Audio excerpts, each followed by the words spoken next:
Hay ciudades que producen a sus hijos marcados de antemano por el tiempo en que nacen. Roma, en el año 83 a.C., era una de esas ciudades. No era la Roma de los monumentos eternos ni la Roma de los emperadores que el mundo recordaría siglos más tarde. Era una ciudad en guerra consigo misma, una república que había conquistado el mundo mediterráneo y que ahora no sabía qué hacer con ese poder. Sus generales eran más poderosos que sus senadores. Sus legiones obedecían a hombres, no a instituciones. Y la pregunta que nadie podía responder todavía era quién terminaría siendo el hombre que se quedara con todo. En ese mundo nació Marcus Antonius, el hombre que la historia conocería como Marco Antonio. Su familia era romana hasta los huesos, aunque no de la manera más sencilla. Los Antonius pertenecían a los plebeyos, el estamento libre de la sociedad romana que no formaba parte de la aristocracia patricia ni de la clase ecuestre. Esa distinción había sido crucial en los siglos anteriores, pero para la época en que Marco Antonio nació, la enorme expansión de Roma había creado una sociedad mucho más fluida de lo que las categorías antiguas sugerían. Muchas familias plebeyas habían acumulado riqueza y prestigio político suficientes para competir con la aristocracia tradicional en prácticamente todos los terrenos que importaban, y los Antonius eran una de ellas. El abuelo de Marco Antonio había llegado a ser miembro del Senado, gobernador de la provincia de Cilicia en lo que hoy es el sur de Turquía, y cónsul de Roma. Era una trayectoria notable para una familia que no pertenecía a la élite de nacimiento. Por parte de madre, el linaje era diferente. Su madre Julia provenía de la antigua familia patricia de la gens Julia, uno de los apellidos más viejos y más prestigiosos de Roma. Era también prima de un joven de 16 años en el momento en que Marco Antonio nació, un muchacho llamado Gaius Julius Caesar. Ese nombre volvería a aparecer en la vida de Marco Antonio con una insistencia que ninguno de los dos podría haber anticipado en ese momento. Junto a Marco Antonio, Julia y su esposo tuvieron otros hijos, entre ellos dos varones llamados Gayo y Lucio. Pero el mundo en que ese niño abrió los ojos no era un mundo tranquilo. Roma había pasado de ser una pequeña ciudad-estado en el centro de Italia a conquistar primero la península itálica, luego el Mediterráneo occidental en el siglo III a.C., y finalmente el Mediterráneo oriental en el siglo II. Esas conquistas habían enriquecido a la ciudad y habían hecho de Roma la potencia dominante del mundo conocido. Sin embargo, también habían creado un problema que la estructura original de la República no estaba diseñada para resolver. Los generales que dirigían esas conquistas regresaban a Roma con ejércitos leales a ellos personalmente, no al Estado. Y algunos de esos generales habían aprendido que quien controlaba un ejército disciplinado podía controlar también la política de la ciudad. El general Gaius Marius había implementado una serie de reformas militares en el año 107 a.C. que profesionalizaron el ejército romano y lo hicieron más eficiente, pero también concentraron aún más el poder en manos de los comandantes. Marius pronto tuvo un rival en Cornelio Sila, y entre las décadas de los 90 y los 80 a.C. los dos hombres y sus facciones respectivas combatieron en lo que fue esencialmente una guerra civil dentro de las entrañas mismas de la República. En el año 87 a.C., durante un periodo en que los marianos dominaban la ciudad, el abuelo de Marco Antonio fue asesinado en una purga de enemigos de Mario. Semanas después del nacimiento de Marco Antonio, en la primavera del año 83 a.C., Sila cruzó hacia Italia con sus legiones y comenzó la fase final del conflicto.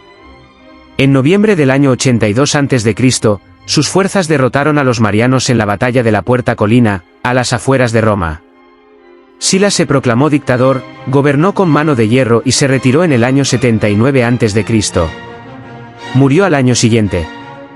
La República había sobrevivido, pero había quedado tan dañada por décadas de inestabilidad que cualquier hombre con suficiente ambición y suficientes legiones podía ver en su historia reciente una hoja de ruta para reclamar el poder supremo.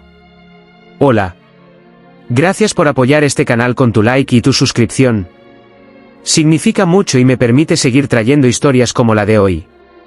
Marco Antonio creció en ese ambiente. Su padre, que había heredado una posición favorable después de la derrota de los marianos, comenzó un ascenso gradual en la vida pública y en la década de los 70 a.C. recibió el mando de una expedición militar en el Mediterráneo oriental para combatir la piratería que asolaba la región. Esa asignación sacó al padre de la vida del niño durante periodos prolongados, y luego lo sacó de ella de manera permanente. Su padre murió en la isla de Creta en el año 71 a.C. cuando Marco Antonio era aún muy joven. La muerte de su padre fue el primer golpe de una secuencia que moldearía al hombre que Marco Antonio llegaría a ser.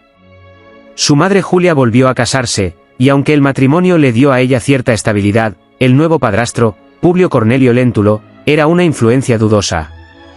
No era un hombre de carácter sólido ni de principios claros, y su presencia en la casa no aportó la estructura que el niño necesitaba.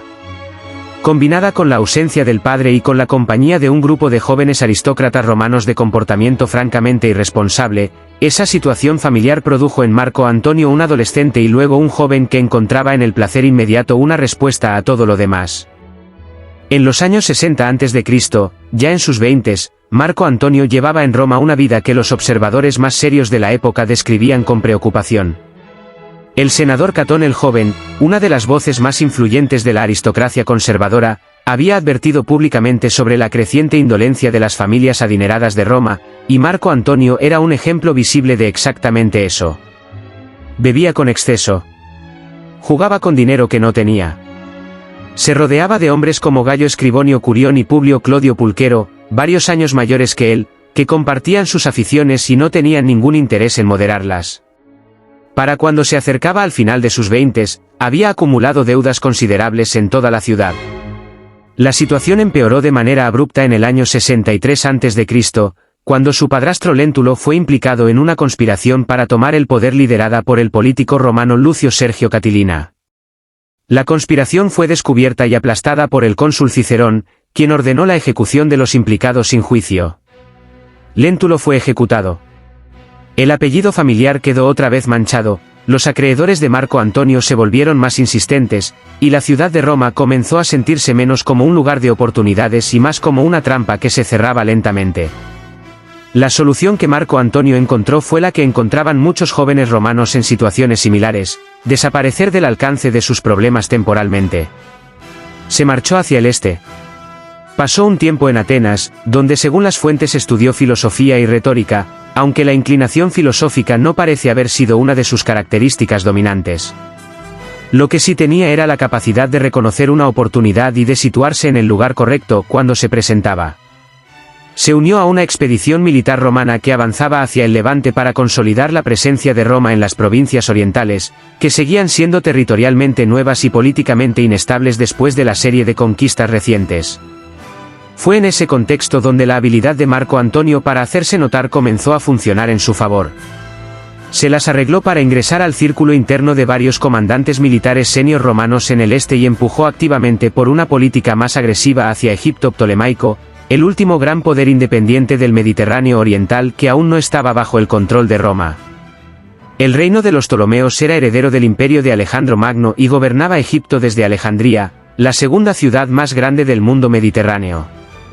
Que Roma necesitaría incorporarlo a su esfera de influencia tarde o temprano era evidente para cualquier observador estratégico, y Marco Antonio lo veía con claridad. Durante una incursión militar en Egipto para apoyar a una de las facciones rivales dentro de la propia familia ptolemaica, que en ese periodo estaba desgarrada por una guerra civil interna, Marco Antonio tuvo su primer encuentro con una joven princesa de esa misma casa real. Tenía alrededor de 14 o 15 años. Su nombre era Cleopatra. No hay en las fuentes antiguas ninguna descripción de ese primer encuentro entre los dos, y sería un error construir drama donde la historia no lo registra.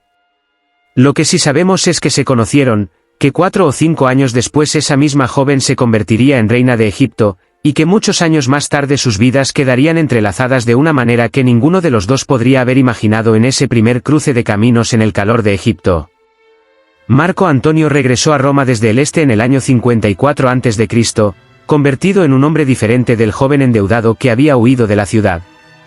Los años en el exterior le habían dado experiencia militar real, contactos en las más altas esferas del poder romano en Oriente, y una comprensión práctica de cómo funcionaba el mundo más allá de las facciones del Senado. Seguía siendo un hombre con debilidades serias y con una tendencia al exceso que no había desaparecido con los años. Pero era también un hombre con un talento genuino para la guerra, para la política y para ganarse la lealtad de los hombres que lo rodeaban. Y había algo más que había cambiado. Cuando Marco Antonio llegó de vuelta a Roma, Julius César estaba en el norte de Europa, en medio de una campaña de conquista sobre las tribus celtas de la Galia que estaba transformando la política de toda la república. Era el hombre más poderoso de Roma en ese momento, y Marco Antonio, que era su pariente lejano a través de su madre Julia, comenzaba a ver con claridad que el futuro que le esperaba pasaba necesariamente por él. En el año 54 a.C., Marco Antonio cruzó los Alpes hacia el norte y fue a buscar a Julio César. No fue una decisión impulsiva. Era el movimiento calculado de un hombre que había observado la política romana con suficiente atención como para entender que el centro de gravedad del poder en la República se había desplazado desde el Senado hacia los generales con legiones, y que de todos esos generales, el que estaba conquistando la Galia era el que tenía más futuro. César era su pariente lejano a través de su madre Julia. Era también el hombre más peligroso e inteligente de Roma. Marco Antonio se presentó en su campamento en el norte de la Galia y César lo recibió de inmediato con una calidez que sorprendió a muchos de los que lo rodeaban.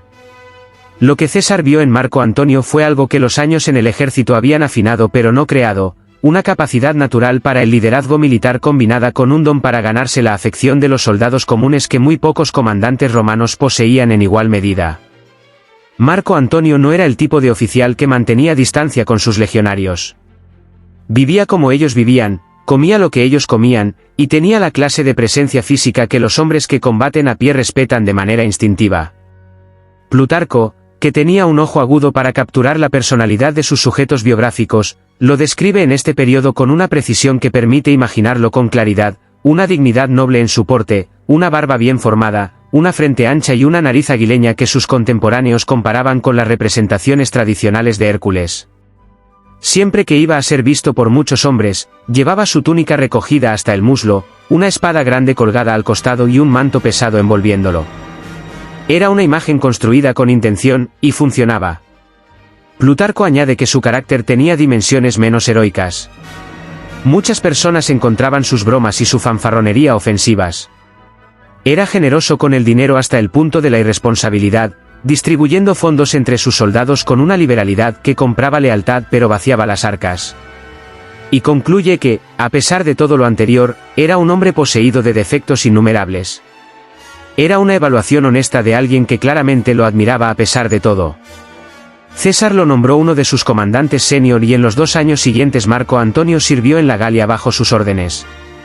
En septiembre del año 52 a.C. estuvo presente en el sitio de Alesia, el enfrentamiento que definiría el resultado final de las guerras gálicas. Alesia era una ciudad fuertemente fortificada en la cima de una colina en la región que hoy es el centro-este de Francia. El caudillo galo Vercingetorix, que había logrado algo que los galos rara vez conseguían, unir a las tribus dispersas de la Galia en una coalición coordinada, se había retirado allí con sus fuerzas después de una serie de encuentros con los romanos. César respondió con una operación de ingeniería militar que sigue siendo estudiada en academias militares 2000 años después. Construyó 2 líneas de fortificaciones simultáneas alrededor de la ciudad, una mirando hacia adentro para mantener atrapado a Vercingetorix, y otra mirando hacia afuera para resistir el ataque del enorme ejército de socorro galo que avanzaba para liberar a su caudillo. Marco Antonio formó parte de esa operación como uno de los comandantes que defendían las líneas exteriores. La coalición gala fue derrotada. Vercingetorix se rindió. La resistencia organizada de las tribus galas terminó en Alesia, y César se convirtió en el conquistador de un territorio vastísimo que añadía una dimensión nueva e impresionante a la lista de sus logros militares. Alrededor de ese mismo periodo, probablemente en los años que siguieron a su regreso a las provincias occidentales, Marco Antonio contrajo matrimonio con una mujer llamada Antonia Híbrida Minor, que provenía de una familia con mezcla de sangre patricia y plebeya. Los historiadores de Roma han debatido durante siglos si este fue su primer matrimonio o no. Cicerón, el gran orador y enemigo político de Marco Antonio, afirmó años más tarde que en su juventud había estado brevemente casado con una mujer llamada Fadia. Sin embargo, la motivación de Cicerón al mencionar este supuesto matrimonio era manchar la reputación de Marco Antonio, sugiriendo que había contraído matrimonio con la hija de un liberto, un hombre nacido como esclavo y posteriormente liberado, lo que habría representado un paso socialmente degradante para alguien de su apellido. Si el matrimonio con Fadia existió o fue una invención de Cicerón es algo que las fuentes no permiten determinar con certeza. Lo que sí sabemos es que su unión con Antonia Híbrida Minor resultó en una hija, también llamada Antonia, y que ese matrimonio terminaría años después en circunstancias que revelaban tanto de su carácter como cualquier decisión política que tomara. Con la Galia conquistada y reorganizada, César decidió que era el momento de enviar a Marco Antonio a Roma para construir una base política allí. La decisión tenía un contexto preciso. La larga ausencia de César en la Galia había permitido a Pompeyo y a la facción aristocrática que lo apoyaba dentro del Senado comenzar a trabajar activamente para erosionar su posición en la capital. César había respondido construyendo su propia facción en Roma, y uno de los pilares de esa facción había sido Publio Clodio, el antiguo amigo de Marco Antonio que había actuado como principal representante de los intereses de César en la ciudad durante años. En el año 52 a.C., Clodio fue asesinado en Italia durante un enfrentamiento violento con sus rivales políticos. Su muerte dejó un vacío que César necesitaba llenar. Marco Antonio llegó a Roma y comenzó su ascenso a través de los cargos políticos que marcaban la carrera de cualquier romano con ambiciones. Fue elegido cuestor, un cargo de rango bajo con responsabilidades en el gobierno municipal de la ciudad, pero que tenía una consecuencia política decisiva: los cuestores obtenían automáticamente un asiento en el Senado. Marco Antonio entró así en el principal órgano deliberativo de la República Romana y se posicionó rápidamente como una figura destacada dentro de la facción de los populares, es decir, los senadores que buscaban su poder en el apoyo popular del pueblo de Roma y que respaldaban a César contra los optimates, la facción aristocrática conservadora encabezada por hombres como Catón y Cicerón. Estas no eran partidos políticos en el sentido moderno, pero definían con claridad quién estaba con quién en el conflicto que se acercaba. Marco Antonio permaneció en Roma durante el resto de la década de los 50 a.C. Fue un periodo de tensión creciente en el que César usaba a figuras como él para movilizar al pueblo de Roma en su favor, mientras que Pompeyo y sus aliados en el Senado maniobran para limitar el poder de César antes de que fuera demasiado tarde. El núcleo del conflicto era concreto: César controlaba 8 legiones en la Galia, un ejército de 40.000 hombres, y los optimates temían que cuando terminara su gobernación en la Galia se negara a relinquir ese ejército. En ese ambiente, Marco Antonio fue elegido tribuno del pueblo para el año 49 a.C., un cargo de importancia considerable, inmediatamente inferior solo al consulado en la jerarquía política de la República. Las cosas llegaron a un punto de quiebre en los primeros días de enero del año 49 a.C. En el Senado, Catón y los líderes de los optimates presentaron una moción para ordenar el regreso de César a Roma, con la intención declarada de procesarlo judicialmente por haber excedido su autoridad como gobernador de la Galia. ¿Era el ataque definitivo? Marco Antonio respondió en el Senado declarando que César estaría dispuesto a regresar a Roma si se le garantizaba el mando de 2 legiones y la gobernación de Iliria, la región costera que corresponde aproximadamente a la Croacia actual, además de inmunidad ante cualquier procesamiento. Pompeyo estaba inclinado a aceptar esas condiciones. Catón y los otros líderes de los optimates las rechazaron de plano. Marco Antonio huyó de Roma hacia el norte. Se encontró con César junto al río Rubicón, un curso de agua al este de la actual Florencia que marcaba la frontera legal más allá de la cual ningún general romano tenía permitido avanzar con sus legiones hacia Roma. Era la línea que separaba la autoridad militar en las provincias de la autoridad civil en Italia, y cruzarla con un ejército era, según la Constitución romana, un acto de guerra contra el Estado. César escuchó el informe de Marco Antonio sobre la situación en Roma. Evaluó que ningún compromiso era posible. Y el 10 de enero del año 49 a.C., cruzó el Rubicón con sus legiones. La guerra civil que comenzó ese día es recordada frecuentemente como un enfrentamiento entre César y Pompeyo, y en términos militares eso es exacto. Pero en términos más amplios fue el intento de una alianza de conservadores aristócratas en el Senado, encabezada por Pompeyo y Catón, de impedir que César, un demagogo populista con el ejército más poderoso de Roma a sus órdenes, se apoderara del Estado. Marco Antonio fue una pieza central de esa maquinaria caesariana desde el principio.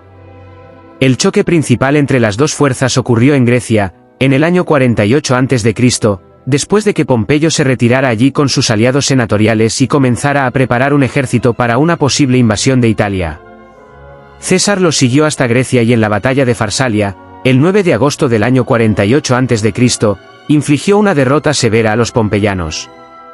Las cifras exactas son debatidas porque las fuentes principales, incluyendo los propios escritos de César, fueron claramente elaboradas para magnificar su genio militar.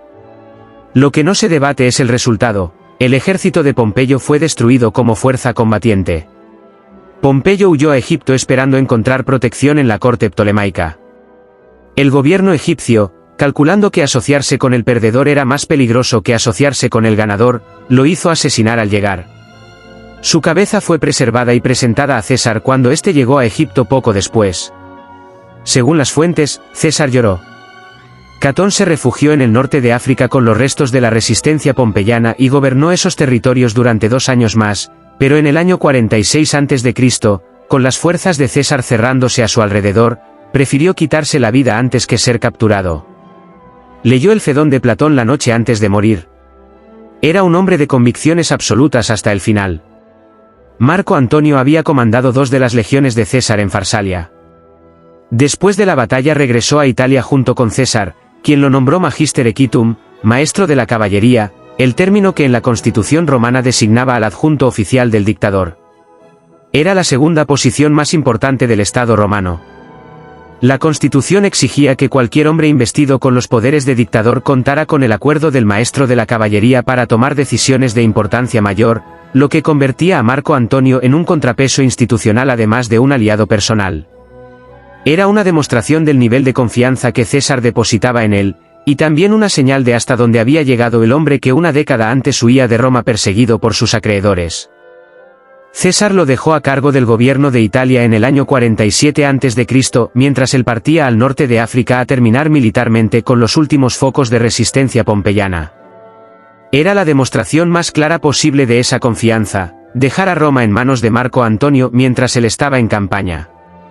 Lo que siguió fue uno de los periodos más reveladores de la vida de Marco Antonio, porque mostró con claridad cómo sus virtudes y sus debilidades existían siempre en estrecha proximidad la una de la otra.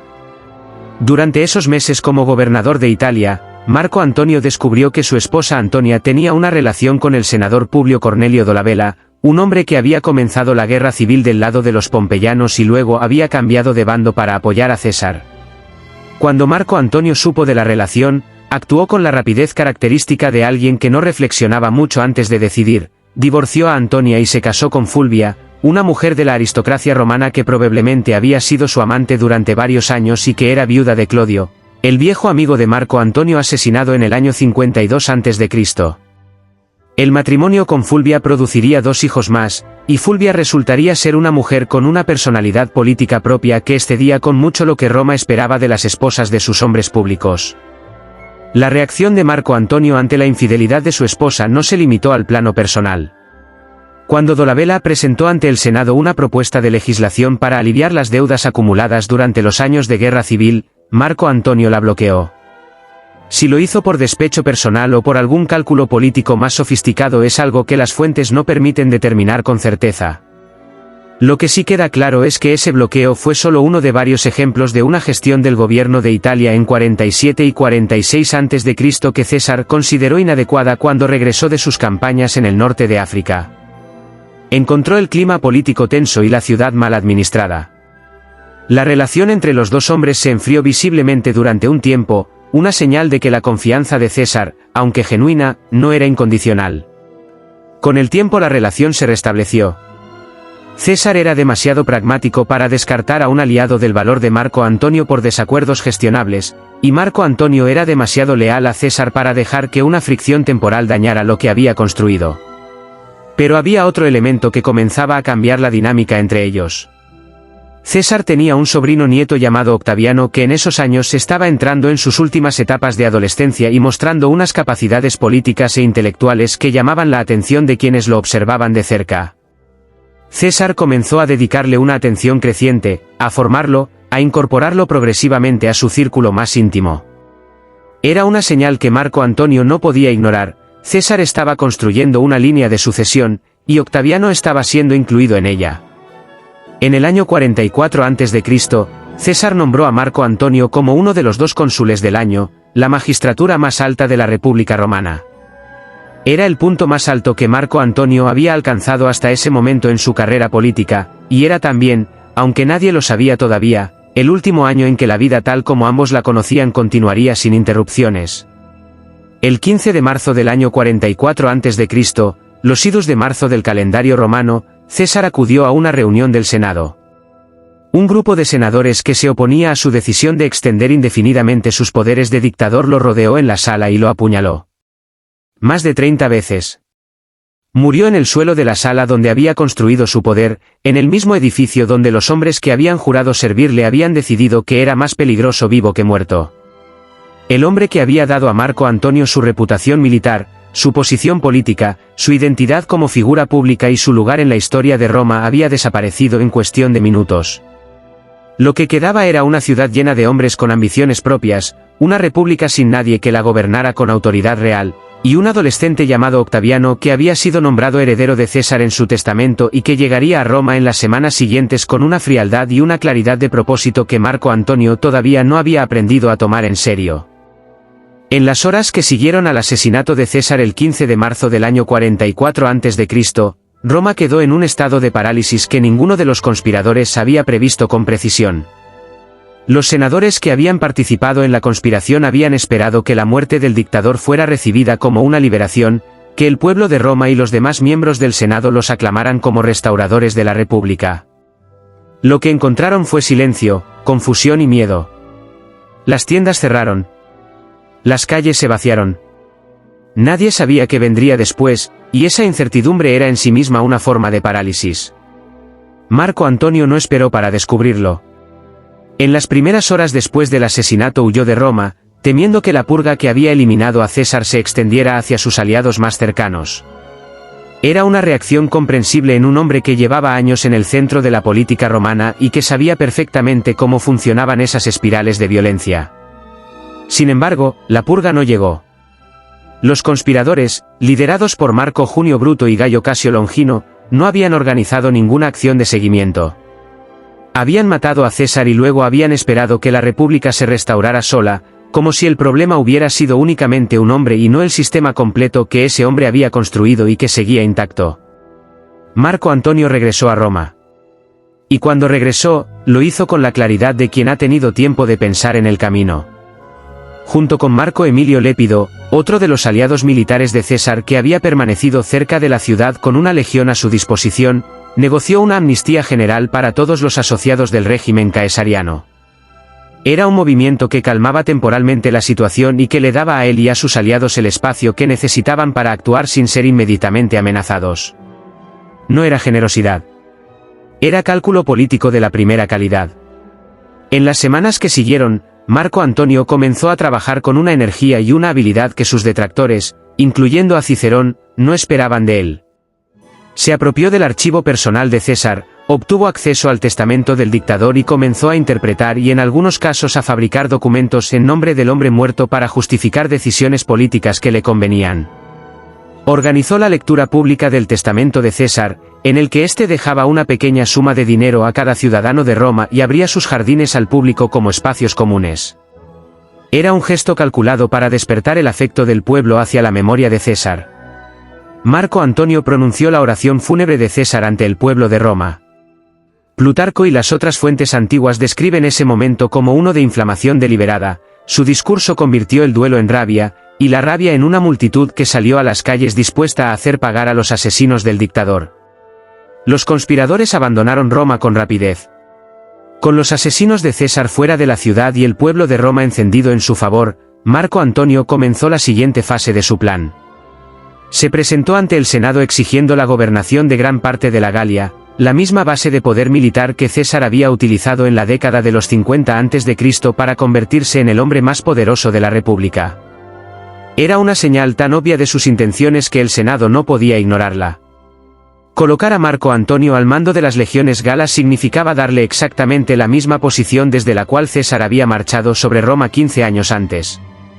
La respuesta del Senado fue la resistencia, y entre el otoño del año 44 y los primeros meses del año 43 a.C. se produjo una confrontación militar limitada que algunos historiadores han denominado la Guerra de Módena, por la ciudad donde se libró uno de sus enfrentamientos principales. Fue en ese contexto donde la voz más peligrosa que Marco Antonio enfrentaría en toda su vida comenzó a hablar en su contra con toda la fuerza de su talento. Marco Tulio Cicerón era en el año 44 a.C. el hombre de letras más importante de Roma, el orador más celebrado de su generación y uno de los estadistas más respetados de la República.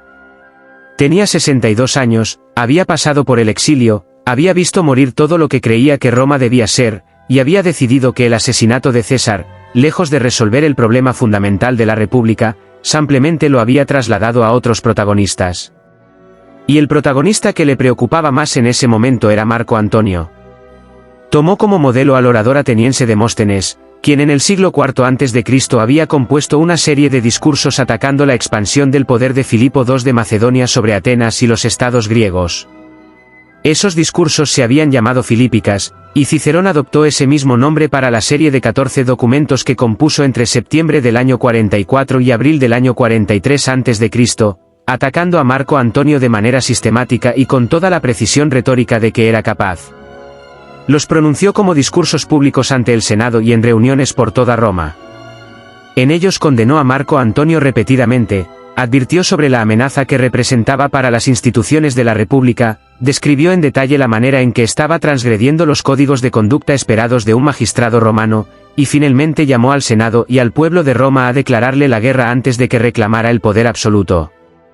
Cicerón era el hombre más elocuente de su tiempo y sabía exactamente cómo construir un argumento para una audiencia romana. Sus Filípicas circularon por toda la República y fueron leídas en ciudades y provincias distantes. Por varios meses, fue ganando el debate. Marco Antonio sabía lo que Cicerón estaba haciendo y sabía también que no podía derrotarlo en el terreno de la retórica. Cicerón llevaba 40 años construyendo su reputación como orador y estadista y no había en Roma ningún hombre capaz de enfrentarlo en ese terreno con posibilidades reales. Lo que Marco Antonio podía hacer era sobrevivir políticamente hasta que las circunstancias cambiaran, y las circunstancias estaban a punto de cambiar de maneras que nadie había anticipado completamente. Porque mientras Cicerón atacaba a Marco Antonio ante el Senado, había llegado a Roma desde el este un joven de 18 años que reclamaba ser el heredero legal de César. Su nombre completo era Gayo Octavio Turiño y en el testamento de César había sido adoptado póstumamente como hijo y heredero, lo que le daba derecho a llamarse Gayo Julio César Octaviano. Era delgado, de salud frágil, sin ninguna experiencia militar o política directa. Parecía, a primera vista, un rival fácil de manejar para hombres como Marco Antonio que llevaban décadas navegando las aguas turbulentas de la política romana. Esa impresión fue uno de los errores más costosos que Marco Antonio cometió en toda su vida. Octaviano era extraordinariamente inteligente, extraordinariamente paciente y extraordinariamente implacable. Tenía además algo que Marco Antonio no podía reclamar, el nombre de César y el testamento que lo convertía en su heredero legal. En el otoño del año 43 a.C., después de meses de maniobras políticas y militares, los tres hombres que en ese momento tenían más poder real en el mundo romano llegaron a un acuerdo. Marco Antonio, Octaviano y Lépido formaron el segundo triunvirato. A diferencia del primero, que había sido un acuerdo informal entre César, Pompeyo y Craso, este fue formalizado mediante una ley propuesta por funcionarios afines a los tres, la Lex Titia, que los investía oficialmente con poderes extraordinarios para restaurar la República. En teoría era una medida de emergencia temporal. En la práctica era un reparto del poder entre tres hombres que sabían que tarde o temprano tendrían que luchar entre sí para determinar quién se quedaría con todo. Una de las primeras acciones del segundo triunvirato fue establecer listas de proscritos, es decir, listas de enemigos políticos que serían despojados de sus propiedades, declarados fuera de la ley y ejecutados. Era la misma herramienta que Sila había utilizado décadas antes para eliminar a sus enemigos de manera sistemática y legal al mismo tiempo. El nombre de Cicerón apareció en la lista. Algunos historiadores han argumentado que fue Octaviano quien lo incluyó en respuesta a las críticas que Cicerón había hecho de él en el pasado, y que Marco Antonio al principio no lo requirió. Otros argumentan lo contrario. Lo que las fuentes confirman sin ambigüedad es que Marco Antonio no hizo ningún esfuerzo serio por excluirlo, y que cuando se conoció la noticia de la proscripción, el viejo orador intentó huir de Italia. Cicerón tenía 63 años cuando lo alcanzaron los hombres enviados a ejecutarlo, en diciembre del año 43 a.C. Estaba en una litera cuando los soldados llegaron, y según Plutarco, sacó la cabeza y miró directamente al hombre que iba a matarlo. Lo degollaron en el acto. Por orden de Marco Antonio, su cabeza y sus manos, las manos que habían escrito las Filípicas, fueron cortadas y llevadas de vuelta a Roma, donde fueron exhibidas públicamente en la rostra, la tribuna desde la cual los oradores se dirigían al pueblo en el foro romano. Era el mismo lugar desde donde Cicerón había pronunciado muchos de sus discursos más famosos durante 40 años. Según las fuentes antiguas, la esposa de Marco Antonio, Fulvia, pidió que le trajeran la cabeza del orador y le atravesó la lengua con una horquilla de oro en un gesto de venganza personal. Si esto ocurrió exactamente así o fue exagerado por los historiadores posteriores es imposible verificarlo. Lo que no admite debate es que la muerte de Cicerón fue uno de los actos más reveladores del carácter de Marco Antonio cuando tenía poder suficiente para actuar sin restricciones. La muerte de Cicerón eliminó la última voz verdaderamente independiente y con suficiente autoridad moral como para resistir el avance del triunvirato. Con el muerto, la república que había defendido durante toda su vida perdió también su defensor más elocuente y más persistente. Octaviano, que en los meses siguientes comenzaría a demostrar que era mucho más que el joven inexperto que Marco Antonio había subestimado, tomó nota de todo. El primer desafío militar del segundo triunvirato fue enfrentar a los llamados libertadores, los hombres que habían participado en el asesinato de César y que desde entonces habían huido de Roma y reunido fuerzas en las provincias orientales para prepararse para el conflicto que sabían que vendría. Bruto y Casio, los dos líderes principales de la conspiración, habían conseguido construir un ejército de dimensiones comparables al de los triunviros. El choque final ocurrió en octubre del año 42 a.C., cerca de la ciudad de Filipos en Macedonia, en dos batallas separadas que se libraron con un intervalo de 3 semanas entre sí. Las fuentes antiguas hablan de más de 100.000 soldados en cada bando, aunque como siempre con las cifras de la antigüedad hay que tratarlas con cautela. Lo que no se debate es la escala del enfrentamiento ni la importancia de lo que estaba en juego. Era, en términos concretos, la batalla definitiva entre los hombres que habían matado a César y los hombres que reclamaban su herencia. Marco Antonio comandó la parte principal del ejército triunviral junto con Octaviano, aunque Octaviano cayó enfermo durante la campaña y su papel militar directo fue limitado. Las dos batallas de Filipos fueron confusas y en términos estrictamente militares no produjeron una victoria decisiva en el campo. Lo que terminó el conflicto fue la muerte de Casio, quien se suicidó después de una derrota parcial creyendo erróneamente que toda la batalla estaba perdida, y 3 semanas después la muerte de Bruto, quien también se quitó la vida cuando quedó claro que no había salida. Con sus líderes muertos, el ejército de los libertadores se desintegró. Después de Filipos, los 3 triunviros se reunieron para decidir cómo dividirían entre ellos el dominio de las provincias romanas. El acuerdo al que llegaron, conocido como el Tratado de Brindisi por la ciudad donde se firmó en el año 40 a.C., asignó a Octaviano el control de Italia, Hispania y la Galia.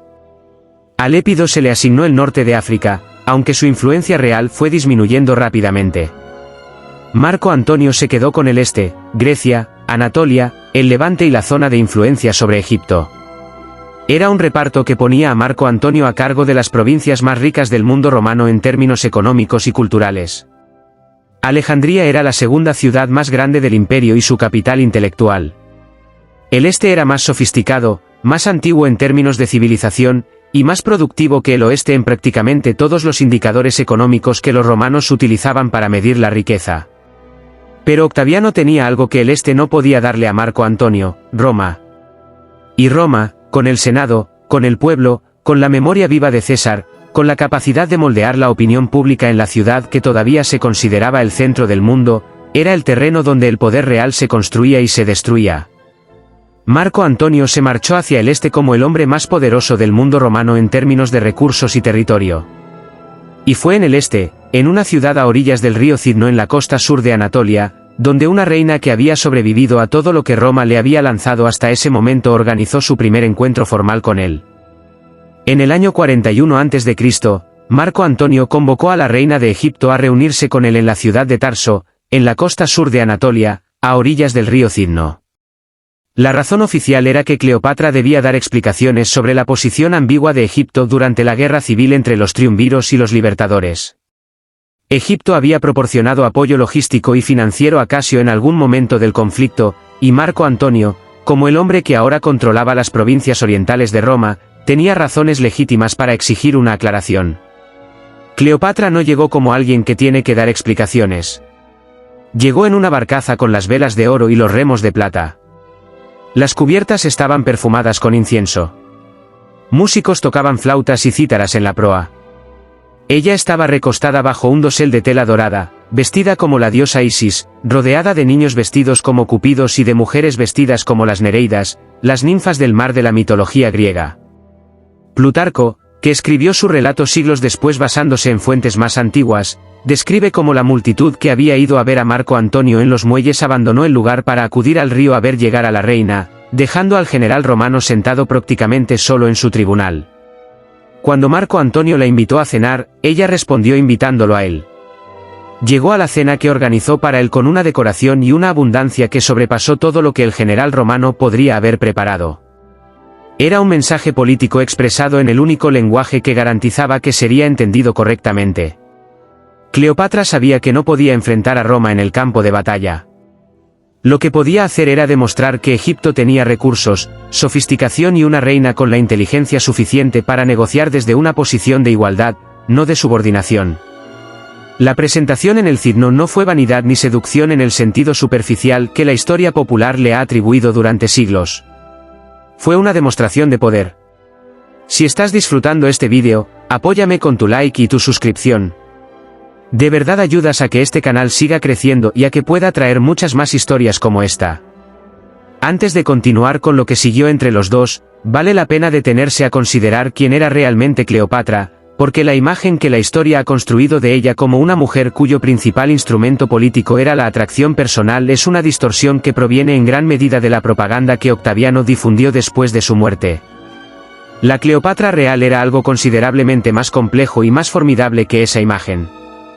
Era la séptima gobernante ptolemaica en llevar ese nombre, descendiente de una dinastía que gobernaba Egipto desde el año 305 a.C., cuando uno de los generales de Alejandro Magno tomó el control del reino después de la muerte del conquistador macedonio.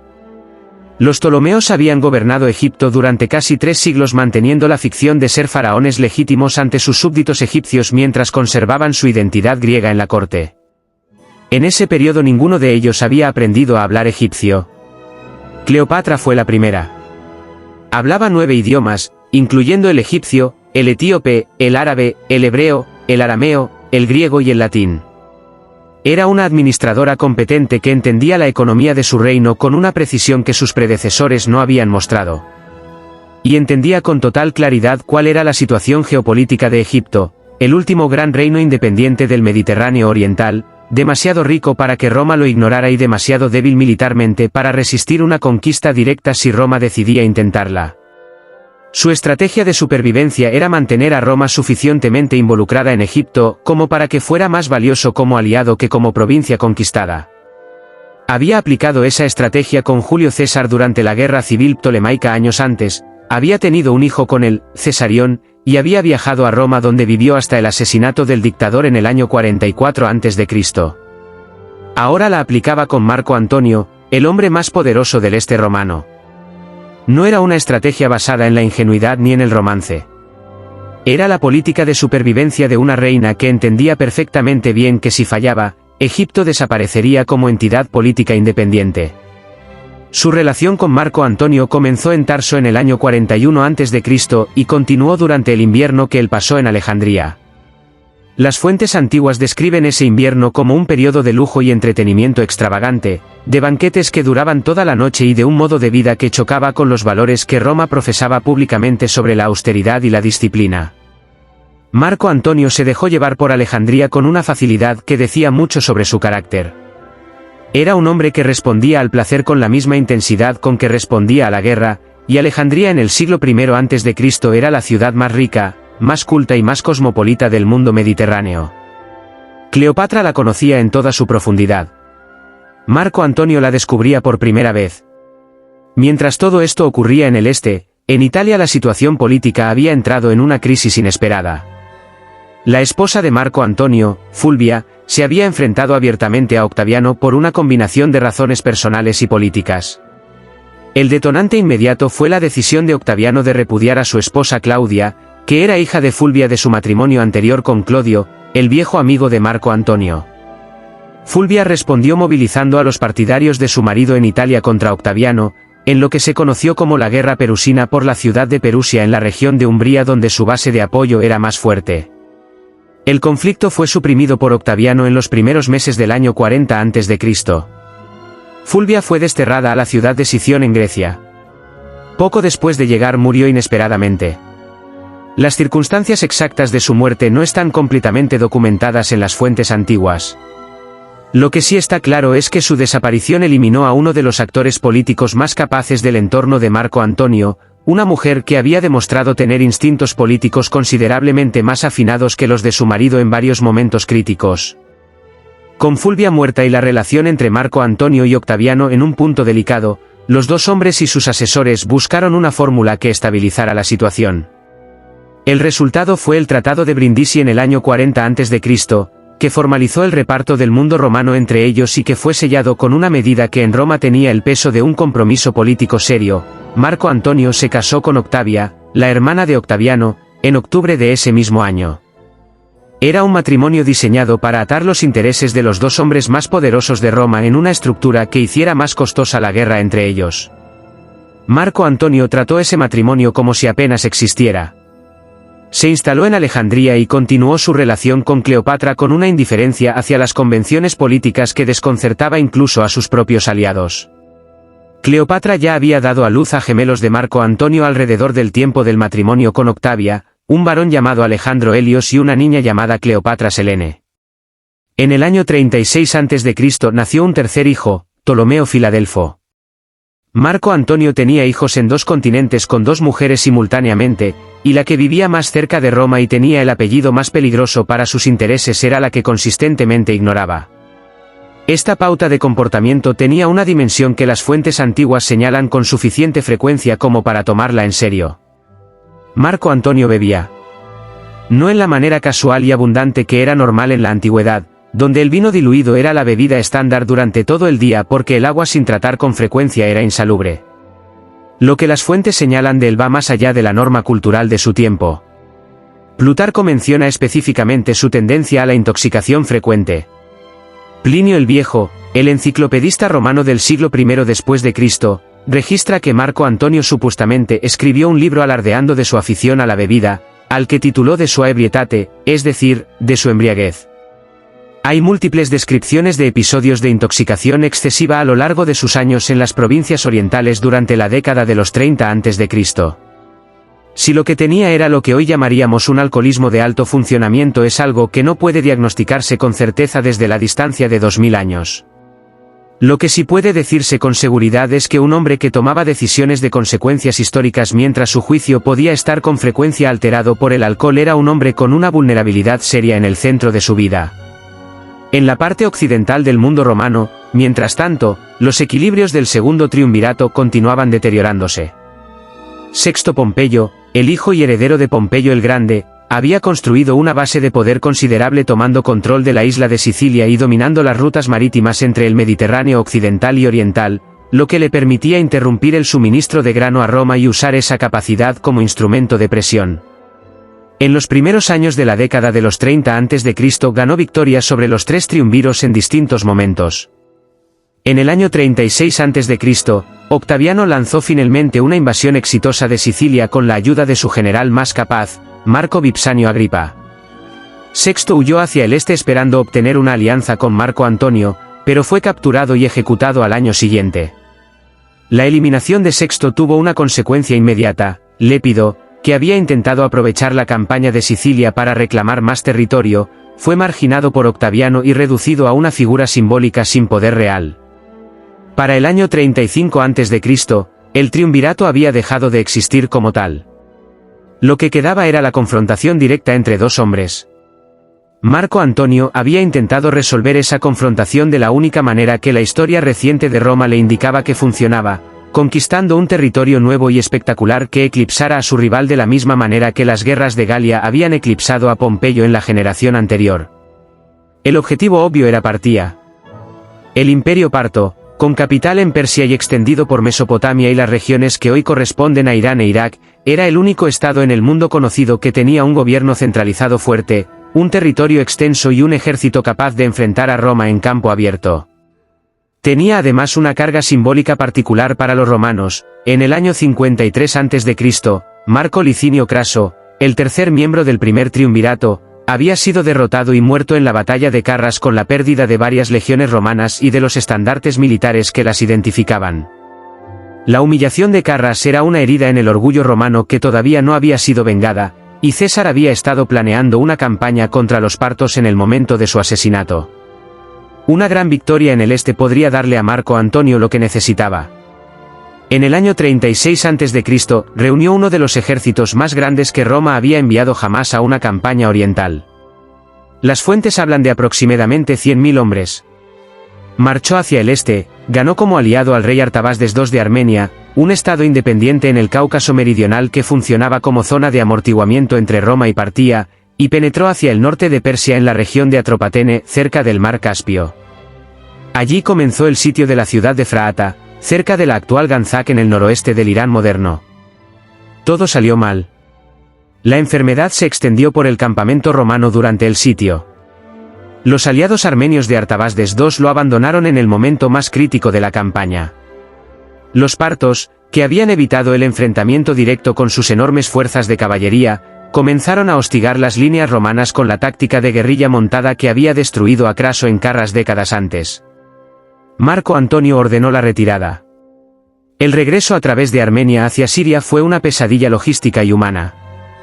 Perdió aproximadamente 30.000 hombres sin haber logrado ninguno de sus objetivos. Llegó a la costa siria en un estado de agotamiento físico y político que sus observadores contemporáneos describieron con preocupación. Cleopatra fue personalmente a recibirlo con dinero, ropa y provisiones para sus tropas. Planeó otra campaña contra los partos para reparar el desastre, así como una expedición punitiva contra los armenios que lo habían traicionado. La expedición armenia se realizó de manera parcial en el año 34 a.C. Marco Antonio invadió Armenia, capturó al rey Artabasdes II mediante un engaño durante negociaciones de paz y lo llevó encadenado a Alejandría.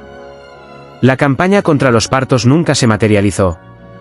Sus atenciones estaban siendo atraídas cada vez más hacia el oeste y hacia el enfrentamiento inevitable con Octaviano.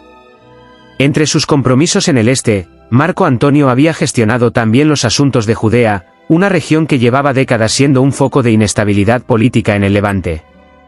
A mediados del siglo II a.C., el pueblo judío había logrado establecerse como nación independiente de nuevo después de la revuelta macabea, que había terminado con siglos de dominación sucesiva por babilonios, persas, macedonios y la dinastía seleucida. Sin embargo, cuando Pompeyo conquistó Siria en la década de los 60 a.C., la dinastía asmonea que gobernaba Judea había aceptado convertirse en reyes clientes de Roma. Después del asesinato de César, los asmoneos habían intentado explotar el caos para recuperar su independencia real.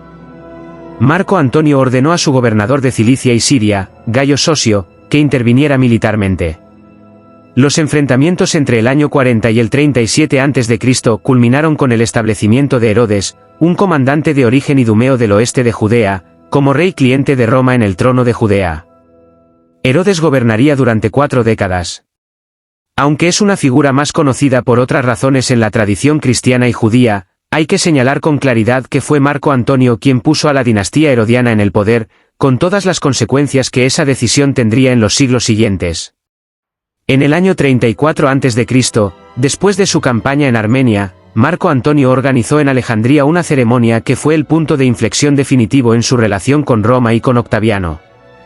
Celebró lo que describió como un triunfo romano, pero lo celebró en Alejandría en lugar de Roma, lo cual era en sí mismo una transgresión de los protocolos más básicos de la cultura política romana. Un triunfo era una ceremonia reservada para el corazón de la República, no para una capital extranjera.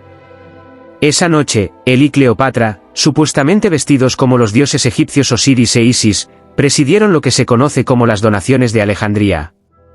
En esa ceremonia, Cesarión, el hijo que Cleopatra había tenido con Julio César, fue proclamado rey de Egipto y heredero legítimo de César.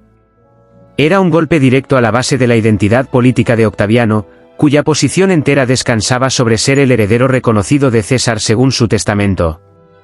Si Cesarión era el heredero legítimo de César, entonces Octaviano era un impostor. La implicación era imposible de ignorar para nadie en Roma. Alejandro Helios, el hijo mayor de Marco Antonio y Cleopatra, fue nombrado rey de Armenia y Partía, territorios que Roma no había conquistado. Cleopatra Selene fue proclamada reina de Cirenaica.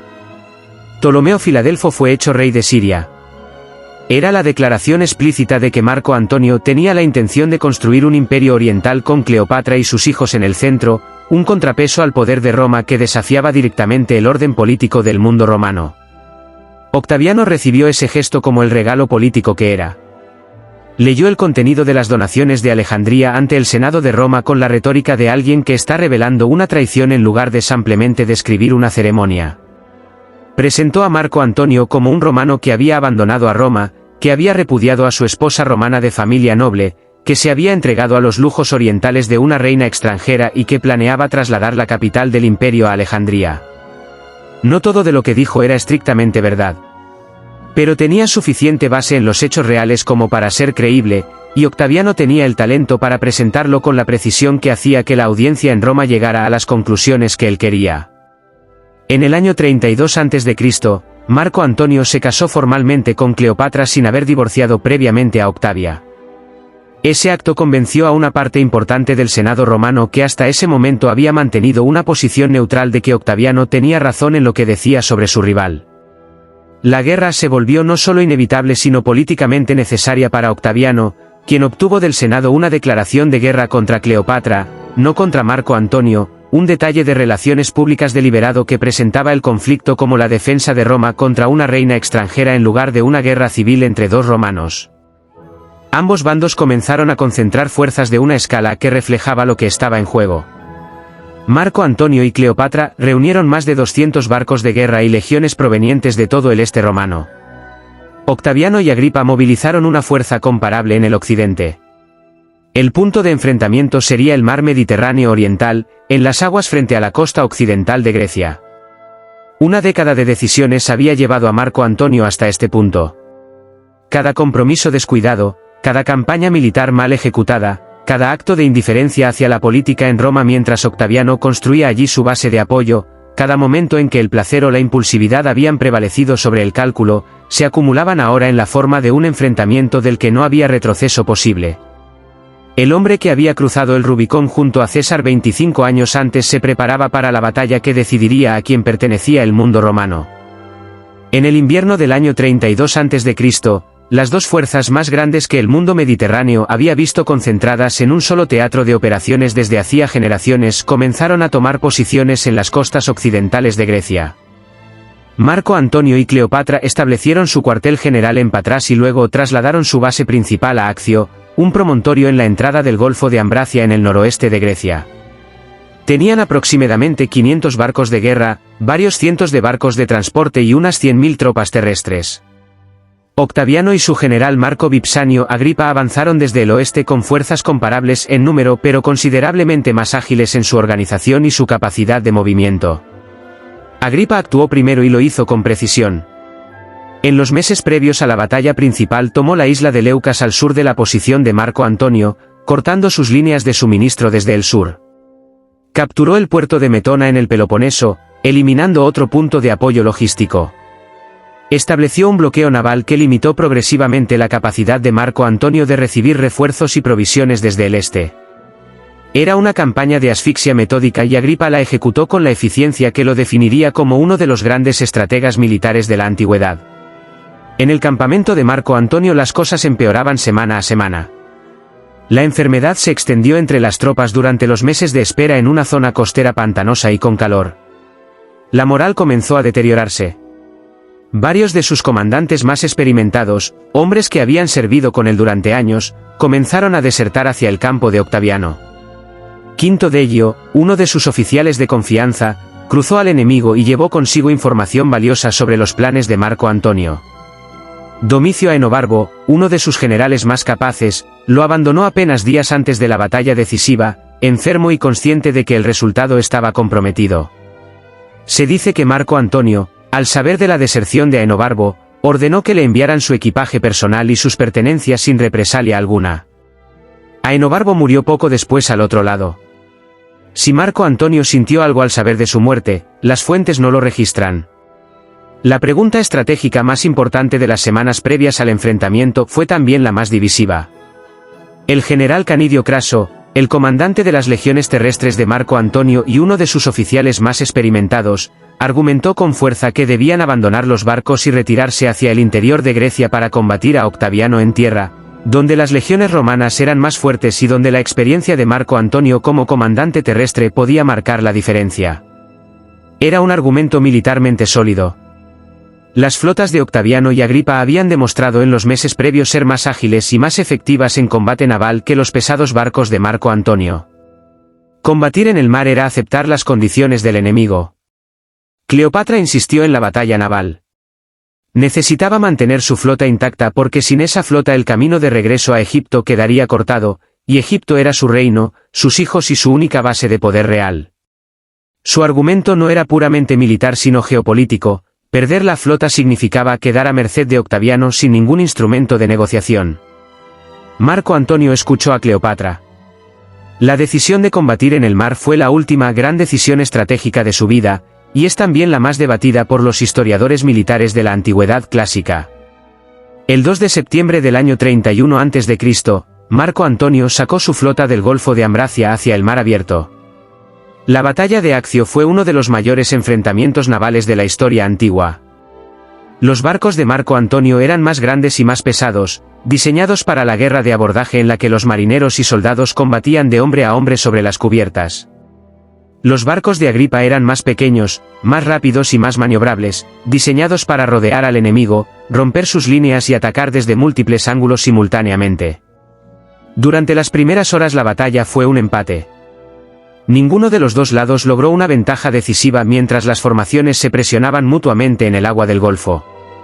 Luego la flota egipcia de Cleopatra, compuesta por 60 naves, abrió sus velas y navegó hacia el sur a través de un hueco en las líneas de combate.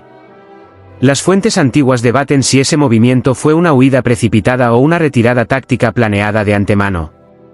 Lo que no se debate es lo que ocurrió después. Marco Antonio, desde su nave capitana, vio alejarse los barcos de Cleopatra. Abandonó su buque insignia, transfirió a una nave más pequeña y siguió a la flota egipcia hacia el sur. Dejó atrás a su flota en medio de la batalla. Los barcos de Marco Antonio continuaron combatiendo durante varias horas más sin su comandante. Gradualmente se rindieron o fueron destruidos. En tierra, las legiones de Canidio esperaron órdenes que nunca llegaron durante 7 días. Canidio huyó por tierra hacia Egipto. Sus legiones, sin comandante y sin esperanza, se rindieron a Octaviano en condiciones negociadas. La batalla de Accio no fue decidida por el genio militar de ninguno de los dos bandos. Fue decidida por el momento en que Marco Antonio eligió seguir a Cleopatra. En Alejandría, Marco Antonio y Cleopatra enviaron mensajeros a Octaviano ofreciendo retirarse a la vida privada, él a Atenas, ella a Egipto con sus hijos. Octaviano rechazó ambas propuestas.